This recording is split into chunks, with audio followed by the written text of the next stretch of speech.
Hello, hello. Welcome. Another day. Magbabalik uli kami for the ilang beses na for this year. After... Ilang months ba?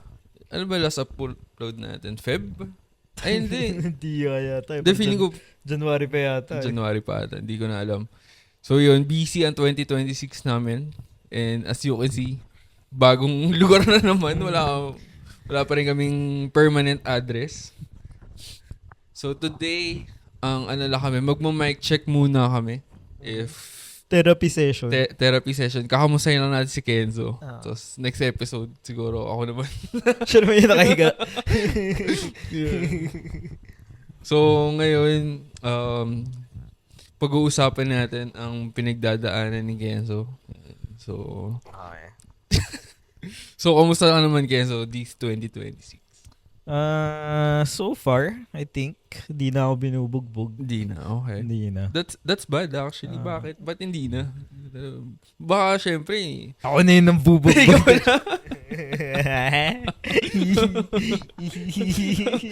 Yun ba yung pay it forward? Yun ba yung kaya pa pay it? So, tapos na, I did my time. Okay.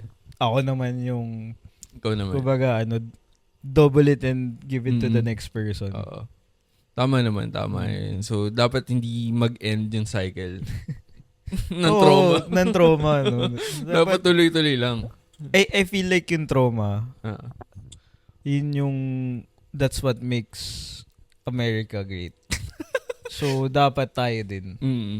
Ay, ang kulang na lang dito, no? School shooting, eh. Oo, yun nga.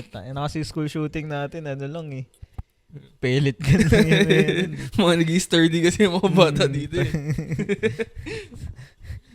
Bulitas. So, anyway, kidding aside, kakabalik lang. So, 2026, yung mga pinagagawa namin this 2026 as a group, as you can see, dalawa lang ulit kami, pero busy lang talaga yung dalawa. Ay, hindi, yung tatlo. Yung tatlo. So, si Cody and Lev, kinasal. Sinakal. The joke lang. Let's see. Sinakal. Then, si Michael, Sir Ed, Michael. engaged na rin. So, Oo. yan. So, busy. And magkasunod kasing wedding. Sobrang magkasunod. Magkasunod yung wedding ni Cody and Lev. So, wala talaga kaming time to record. Then, di rin kami, syempre, wala kaming time to keep up sa mga trends. Ayan, so, Tapos nagka-time skip arc tayo. time skip arc. So, may mga kanya-kanya tayong arc sa buhay. Na parang kailan ba yun? Last month? Parang tayo na lahat. Yung isa nasa Europe, isa nasa Japan. Actually, lahat nasa ibang bansa. Nasa Kanya-kanyang time skip sila time eh. skip. Dapat pala ganun yung topic natin ngayon. No? Ano yun? Kung magkaka-time skip arc ka, Oo. ano yung gusto mong yung sa'yo? Ganun. Yung time skip arc ko, yung weight loss ko eh.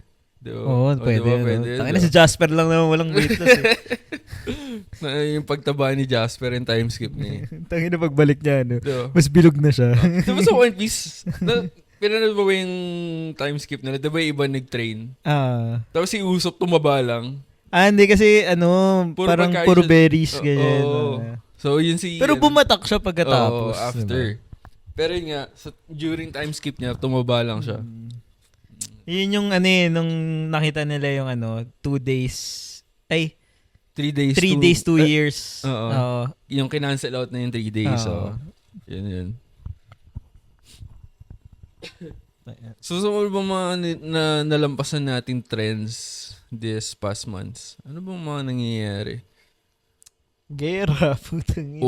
Actually. Pero hindi pa naman tapos, so pwede pa kami mag-hop dun sa bandwagon. Oo. What can you say? Tangan Unfiltered take. unfiltered take. Israel yung punot dulo ng kabubuan sa mundo. Most of the time naman sila nag-start nung war.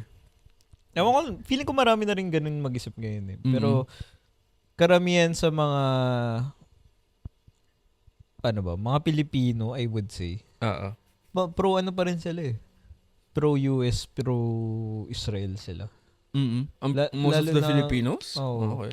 Lalo na kasi siguro Catholic country, ganyan. Siyempre, Israel? oo. Okay. Makes sense. Parang mas close sila dun kaysa sa Muslim. Pero although may mga Muslim din naman, marami rin naman Muslim sa Pilipinas. Mm-mm. Pero mas pro sila dun. Kahit kitang-kita na sila yung problema. Mm-mm. Hindi ko kasi alam yung lore or ng current war. Ano bang pinagsimulan nun? Okay, so apparently si Iran nag-enrich sila ng uranium. Uranium? Okay. Oo, para Mineral? Tama ba? for nuclear facility.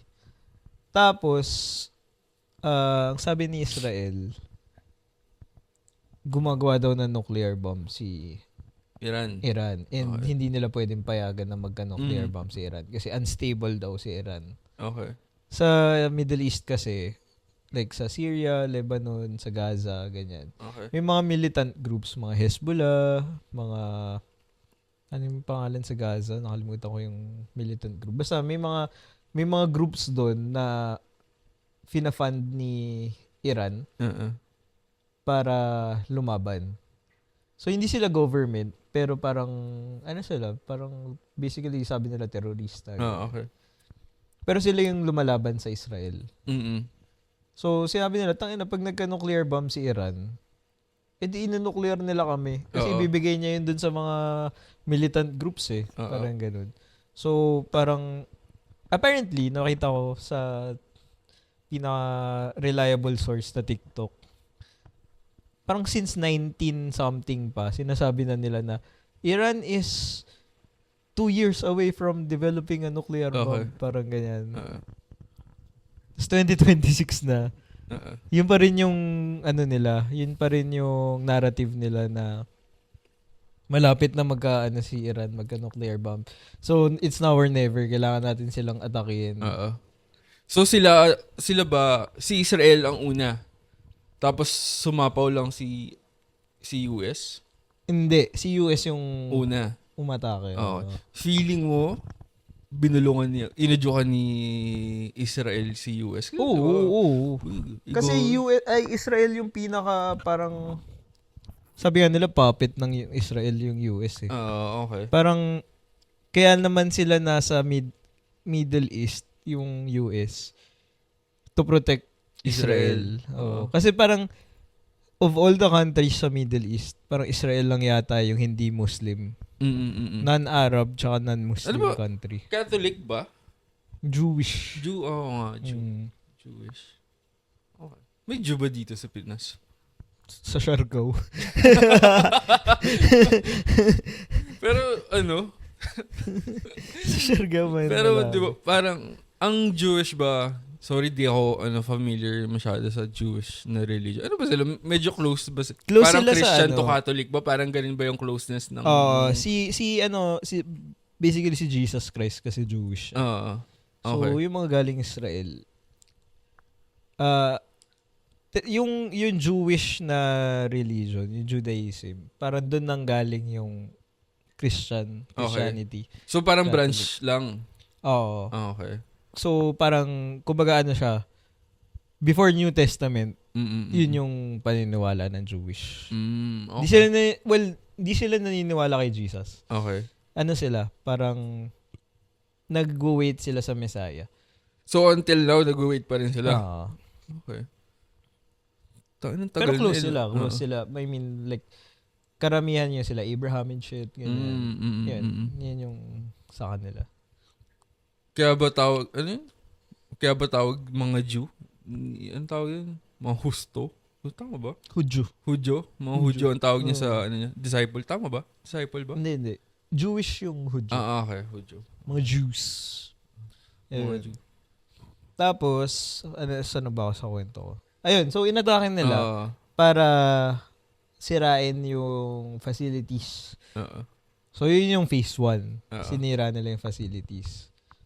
So, technically, supposedly, okay na. Wala na silang sira na yung facility nila. So, back to zero sila. Kailangan nilang, kung nagde-develop man sila ng nuclear bomb, nasira ganyan.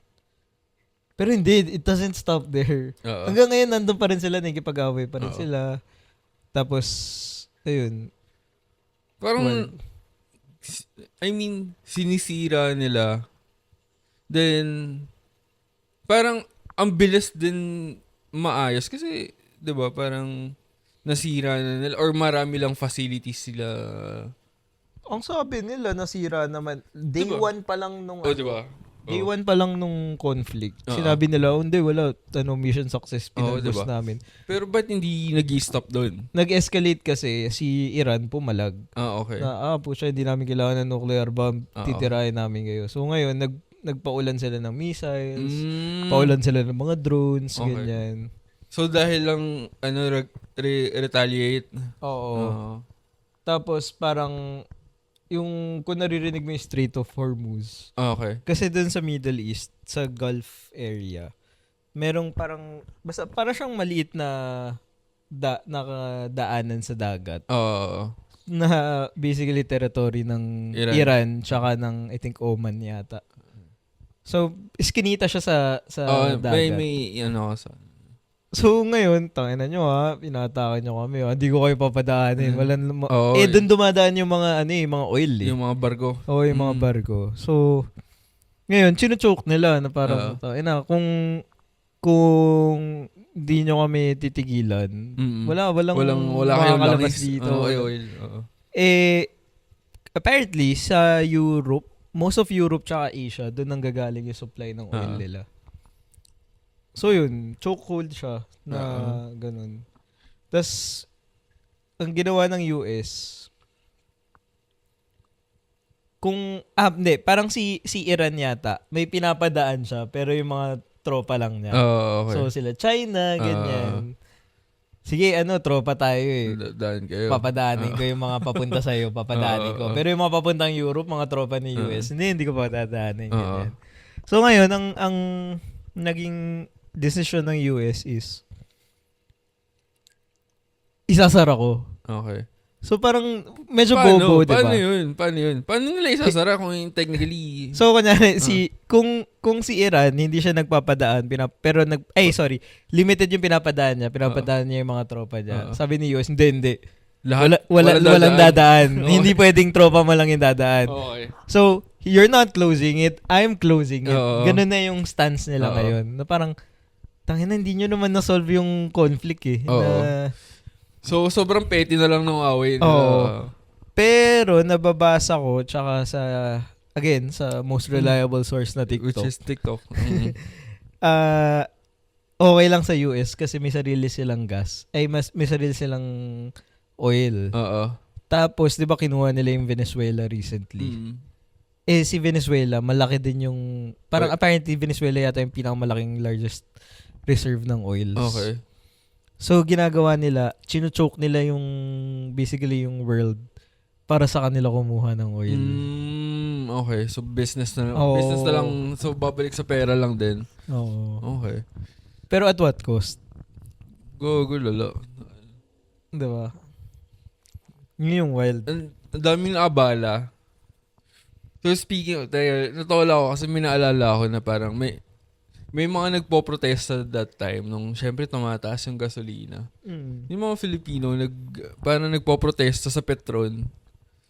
Which is, ano ba yun? Bakit? Tingin mo bakit doon?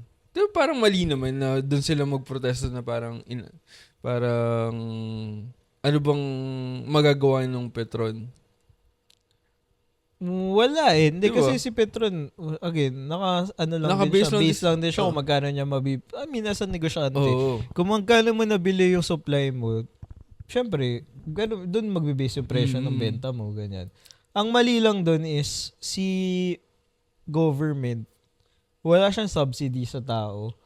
Na, dapat at least merong way na makap yung pagtaas ng presyo ng kung hindi si Petron yung magte-take ng hit, sila yung magte-take ng hit, pero dapat hindi yung tao. Diba? Parang si ano yan, diba? Parang na-foresee na yan ni Lenny. nung campaign niya before, parang pinopropose niya na yung sa oil prices or something. Or, ano ba yun? Parang sa tax ata? Nakalimutan ko. Hindi ko lang sure. Hindi Pero, ko sure yun. one thing's for sure, na first year ni Digong yun. Ni? Ni Digong. Ni? Digong. Syempre naman. Oh, man. Si Isipin mo, Papa Digso ito, ba? wild to. Oo. Isipin mo na lang, kaya siya dumidikit sa China. Kasi na-foresee niya na yan eh. Oo. Si China, tropa ni Iran. Okay. Yung mga oil papuntan China, Mm-mm. pinapadaan. Kung tropa ka ni China, papadaanin din yung oil mo. Kaso, wala eh. Kaya siya dumikit sa China. Ganun ka-advance mag-isip si Diba? Papa Ganun Diggs. siya ka-advance, man. Grabe ka talaga, Diba? Papa Diggs.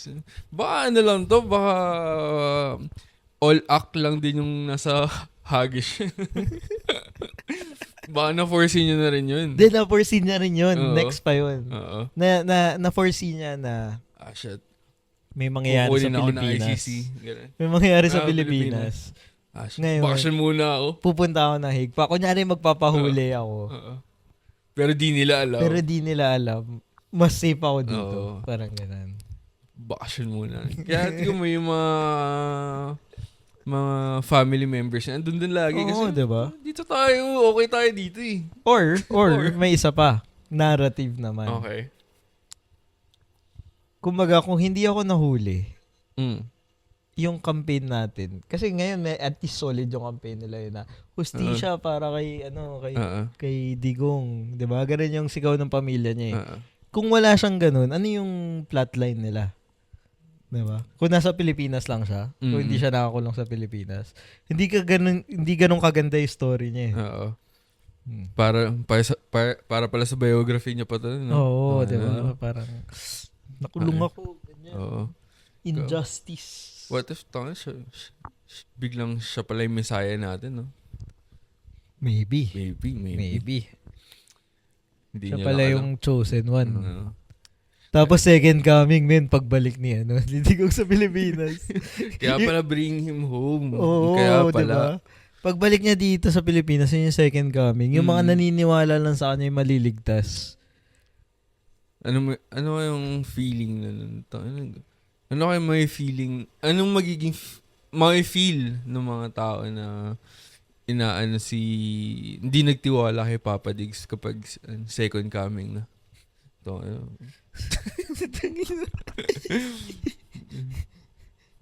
yung mga hindi naniniwala.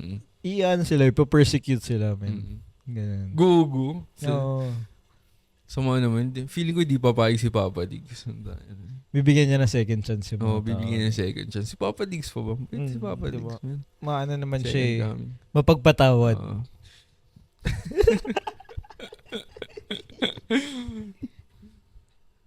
Anyways, back kay War. Until now, ongoing pa rin. So, nagkaroon sila ng parang ceasefire. Pero tangina, parang ilang hours lang din naman yun eh. Ito yung nakakabobo. So, every time May may ceasefire. ceasefire, tangina umatake yung Israel. Oo. So, edi, naalala ko parang before pa mag-start yung conflict sa Iran, I think late last year yata, nagbombahan yung Iran tsaka yung Israel eh. Okay. So, binobomba ng Iran yung Israel. Mm-mm. So, ngayon, si US pumasok na parang, wait lang, ceasefire, tigilan niyo yan. Wag kayo mag-escalate, ganyan. So, si Iran tumigil. Oo. Tapos, binomba siya bigla ng Israel tsaka ng US. Di ba, baka naman kasi, kumbaga, bago mangyari yung ceasefire, may napadala ng missile. Hindi, man. Di ba? Kasi tayo na. Tapos ngayon naman, itong pinaka-recent na ceasefire. So, tumigil yung Iran. Okay, sige, ceasefire, usap tayo, ganyan. Si Israel naman, binomba yung Lebanon. Okay. Kasi may mga Hezbollah nga sa Lebanon na in support with Iran, ganyan. Tapos parang, sabi ni Iran, akala ko ba ceasefire? Bakit bigla ka na naman ng bubomba? Ganyan. Apparently, third time na nila ginawa to na pag may ceasefire, aatake sila.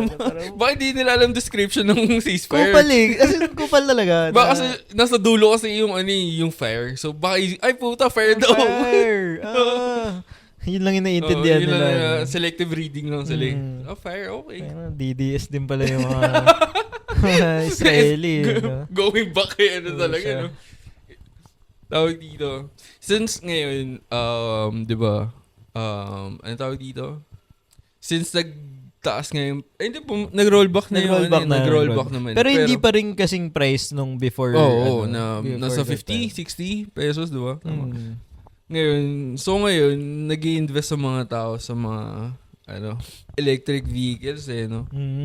Just, I think good move pa rin naman. Pero, alam mo yung, speaking of electric vehicle, yung, nakalimutan ko yung brand niya.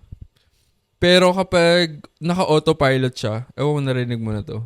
Naka-autopilot siya, tapos kapag parang hindi alam gagawin nung AI ni or parang walang mapiling move yung car. Sasabog na lang siya. Magsa-self-destruct siya. Hindi, parang parang may AI na mag-a-assist na magdadrive. Parang gano'n. Okay. So, ang sabi, yung nagda-drive daw na yun is Filipino. Which is Filipino daw. Gaga, nakita ko to sa US. Oo, sa US. Na parang in question yung services nila kasi parang yung back-end niya is nasa outsourced sa mga BPO sa Pilipinas. Mucha yun na pagdadrive mo yung mga Pilipino doon sa streets natin. Ganyan. Pero ano lang yun, miscommunication lang. Bakit naman driver ka?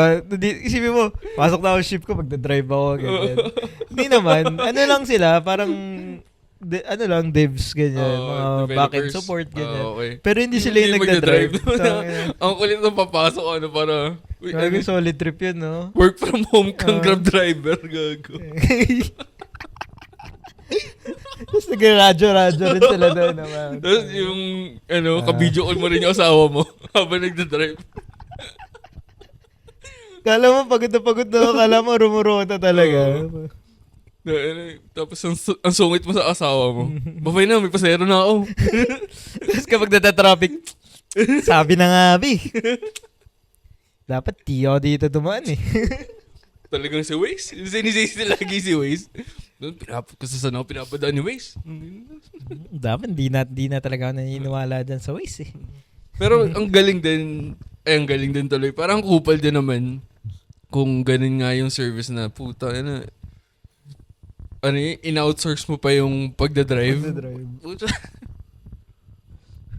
Pero solid yun, no? Trabaho magdadrive ka lang. Tapos sa bahay ka lang. Sa US. Pero base ka sa Pilipinas. Tapos mag-iipit ka pa ng pera dito sa sa kamay mo, may tig-20 ka. Kala mo nagsusukli eh. No? May bimpo ka sa balikat. Ano ba? Ano next? EV. Di ba nagana tayo? So, during time skip arc namin ni Chan, umatan kami ng MIAS. Manila International Auto Show? Auto Salon. Auto Salon na tayo. Auto Show. Ewan ko. Isa doon. Puro talaga no? Puro EV talaga yun nandun. Puro China EV. To be specific. Pero talaga parang na-monopolize ng hindi naman sobra, pero parang kuha ng market ng BYD, no?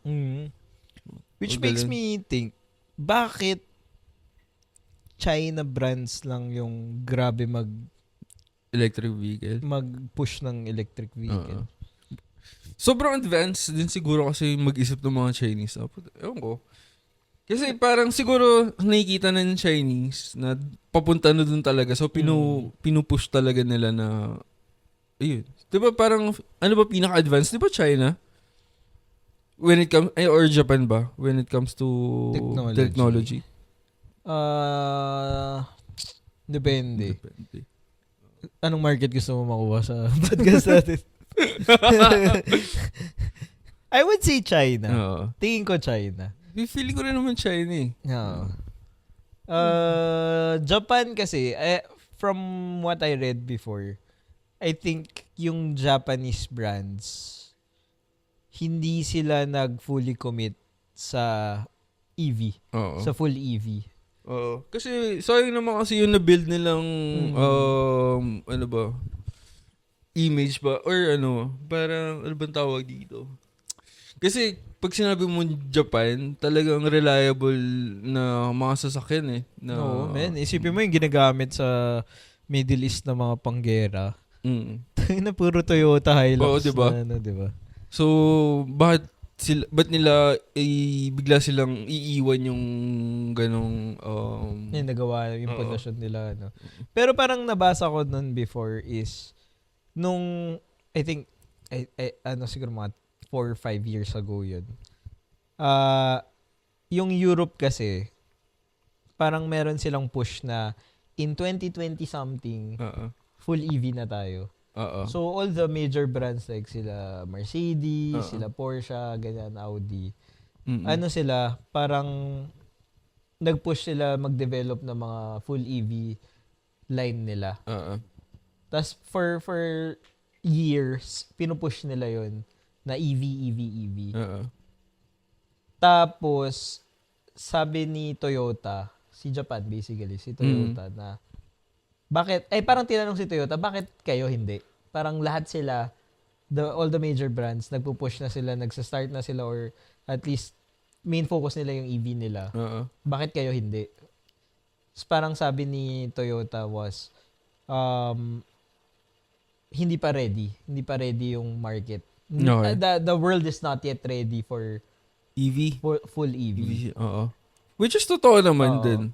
Parang puro hybrid. Kung makikita mo yung Toyota, at least yung mga Japanese brands, puro hybrid siya eh. Hindi siya full EV. Tapos parang recently, siguro, ano yata yun, parang may, hindi naman shortage, pero parang bumagal yung pag-produce ng battery. Tapos parang, I think, X%, basta majority ng batteries for EV, China nang gagaling. Okay. Or si China yung number one supplier nung technology na panggawa ng battery for EV. Ano, na bang battery yun? AAA? Oo, siguro manufacturing kasi pagka, you would expect si China talaga yung ganun, diba?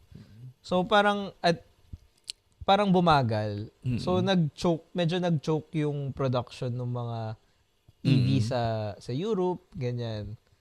Tapos parang sabi ni Toyota na, sabi ko sa inyo, hindi pa ready. Oo. Ganun. So, ang hirap din kasi kapag sa EV, parang ang naiisip agad ng tao is, or siguro, hindi naman lahat, or isa lang ako doon sa mga naiisip ko. Pag electric vehicle, yung ano tawag din? Autopilot?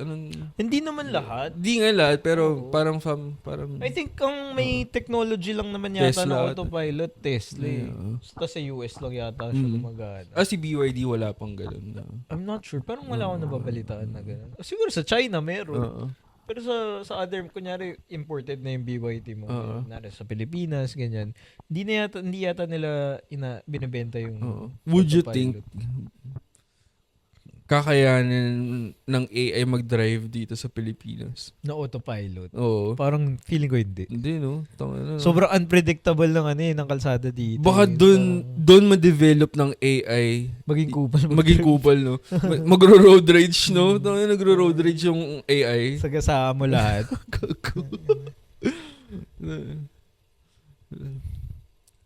Ayun.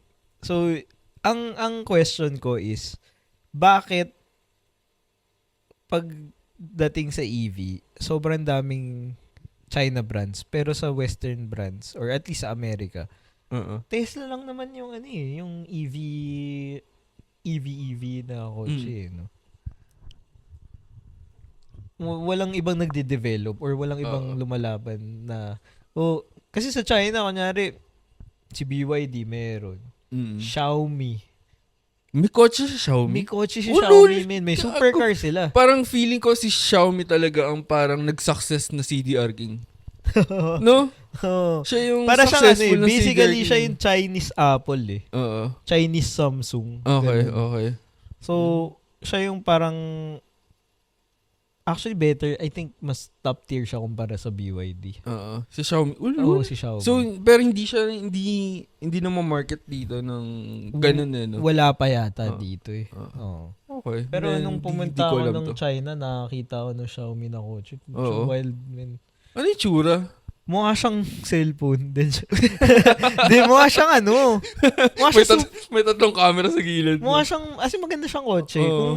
Kung hindi mo papansinin yung Xiaomi na logo. Parang isipin mo, solid to. Ayos Baka feeling si CDR King din talaga si Xiaomi. Yung pala yung prototype si CDR. Ay, gagana to. Lupit din, no? Good kasi ako pumasok sa store ng Xiaomi. Parang... Lahat meron sila. Meron sila lahat. Mga vacuum, 2 kitchen gadgets, mga... Ang hindi ko... Siguro na rin ako nabe-brainwash na rin ako ng China sa TikTok eh. Parang, bakit hanggang ngayon tingin pa rin ng tao sa China brands, basically. Is pangit na quality. Oo, diba? Tier 2, ganyan, Tier 3, hindi magandang quality. Pero, ewan ko, pag pumunta kasi in China, basically lahat ng gamit nila Chinese brands. China made. And mukha namang matino yung buhay nila, advanced yung buhay nila, ganun. Feeling ko na-brainwash tayo to think na pangit ang quality ng siguro China. Dati, oo. Siguro kasi si China before, mahilig mag-duplicate lang ng original eh. Diba? Pero that was tagal na nun. Pero in the past 5-10 years, so, grabe yung quality nila eh. Kasi, siguro sabihin natin dati din na-duplicate lang nila. Pero, napaperfect na nila yung paggaya dun sa mga ginagawa sa kanila. Tapos, ang ano pa doon, sinasabi, kaya mura kasi pangit yung quality. Mura kasi subsidized ng government. May government support yung mga brands doon mga companies doon na kaya nila magpresyo ng mura pero with the same materials, same quality, ganyan. China number 1. Which, feeling ko naman, tsaka I think, China, wala akong naririnig na bad regarding sa community or sa tao ng China. Unlike, kunwari, let's say, sa Korea. Pag sa Korea, may mga nababalita ko na parang racist nga daw talaga yung tao doon. Parang ganun. Pero sa China, may ganun ba? Racist din ba ang mga Chinese? I mean, hindi mo naman matatanggal yung pagiging racist sa dami. Lahat naman tayo racist. Siguro kaya hindi mo naririnig yung mga ganun about sa China. Kasi namamatay sila. Bago pa makarating sa atin. Bago lumabas. Natatahimik na sila. Okay. Pero kidding aside, I think yun yung wild sa kanila na kailangan mo talaga kailangan mo makita, kailangan mo puntahan and may experience. Tapos magbabago talaga yung paningin. Saan pumunta ng China? Saan ako pumunta? Shanghai tsaka Hangzhou. Shanghai.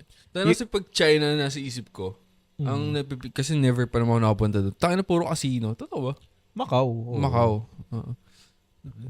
Parang kasi, yung pinuntahan ko, yung basically Hangzhou, siya, parang Silicon Valley siya ng China. Okay. So, andun sila Alibaba, sila, sino pa ba? Tencent, mga ganong companies. Tapos, sa Shanghai naman, yun yung basically, I think, BGC nila. Financial district nila. Ganon. So, yun yung mga top tier country. Top tier cities talaga. So, lahat ng, paano ba? Siya, basically, BGC siya na walang Yangstana. na BGC before. Kasi maayos naman BGC dati. siya, sobrang perfect niya na BGC? Na nakakatakot. Na parang, kasi syempre, pag yung western media, ganyan, laging pinoportray na yung China di ba? Parang masama, ganyan, or communist shit, ganyan. Pagdating mo doon, parang totoo ba to? Like, ganito yung day-to-day na buhay nila. As in, sobrang wow, ganun. Ang ano nga sa China is parang hindi nila nililinaw yung image nila na parang isipin nila kung ano iisipin niya sa amin. Parang ganun. Wala silang pakialam. As in, isipin mo pagka nasa China ka, hindi mo kailangan ng kahit ano. Cellphone lang kailangan mo. As in, hindi mo kailangan ng wallet, hindi mo kailangan ng credit card. Kamusta makakasalamuha mga Chinese? Ayun lang. What do you mean? I mean, language barrier. Language barrier. Pero, paano ba? Yung attitude nila towards foreigners. Wala din. Wala. Normal. So far, wala naman. Wala parang, silang pake. So, yung mga, kasi, di ba yung mga Chinese na andito sa Pilipinas, parang sila yung, close community sila na Chinese lang. Hindi. Parang sila yung parang,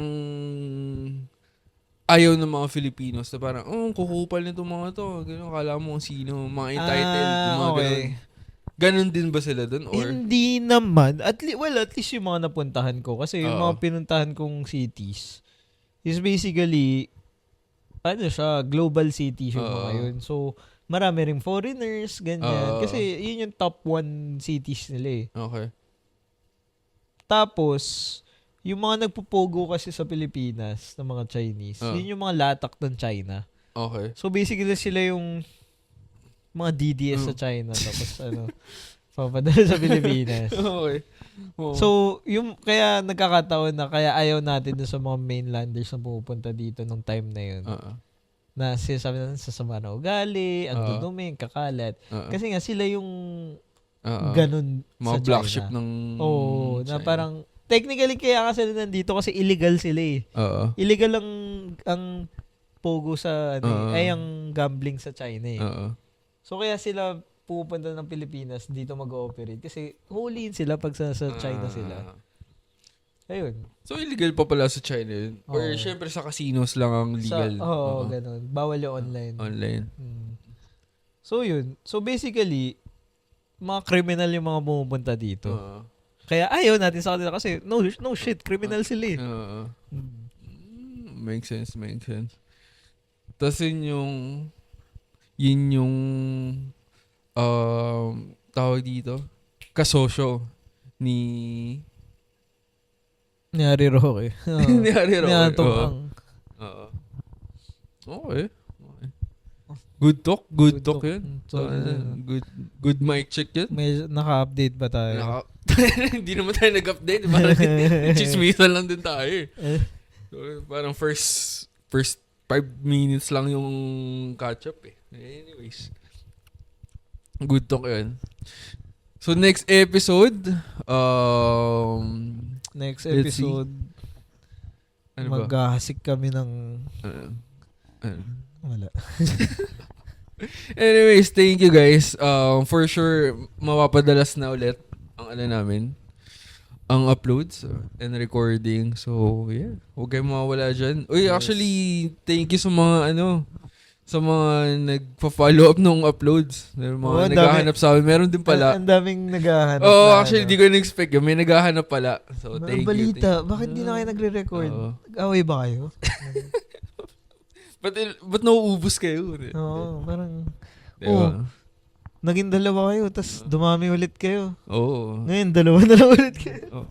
Actually, may nalaman ko, may bading pala kami kaibigan. Yun lang. Hindi naman, hindi naman kami gilit sa bading, pero nagulat lang kami na... Hindi namin expect. Hindi namin expect. Nagulat lang kami.